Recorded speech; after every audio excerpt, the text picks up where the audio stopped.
it was sending us off or bringing us back home. So, again, I'm going to commit you to coming back on the show when, later on after you've toured Europe and had a great time, and we can reflect back on some more memories about racing and some of the things that happened down there.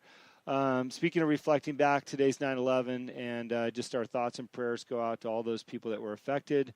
And it's a day that we'll never forget in our lifetimes. And we're just so fortunate to live in the United States and enjoy places like Mexico, our neighbors, and everything down there. Well, you're exactly right, Jim. And I can remember the day very well. I was putting on a race at Prim, Nevada. And I was there the week beginning of 9/11, which we certainly didn't know was going to happen. I was there, constructing the course.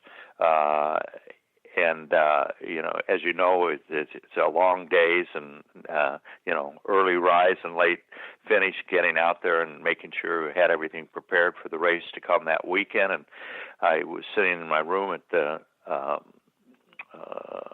what the hell was it called? The Prima Donna Hotel there at Prim, and the news comes on, and, it's 9/11. Yeah. It wasn't 9/11, but yes, it was 9/11. The towers, planes went through. I couldn't believe what I was seeing. It was just awesome. And I was glued to the television, didn't go downstairs to start working on the race course. And it was a dilemma. I had 3 months of work involved in this event, and we had people from all over the country entered, and people couldn't fly. I mean, what happened. I mean, my God, it was basically the end of the world as we knew it.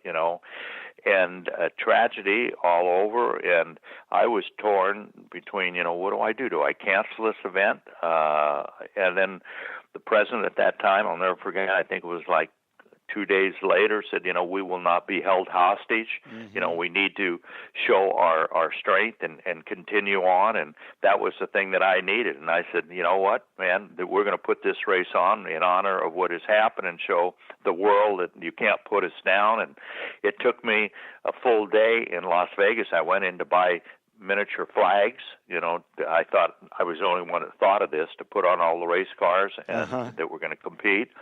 And God, every party store, had already been sold out. And I finally was able to, get enough of them, because I think we had close to 250, 300 entries that all showed up.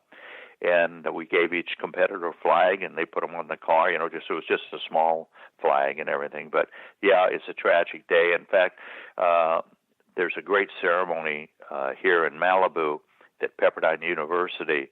They do it every year, and my wife and I are going to go out there at 11 o'clock today on the lawn, which overlooks the Pacific Ocean at the Pepperdine campus.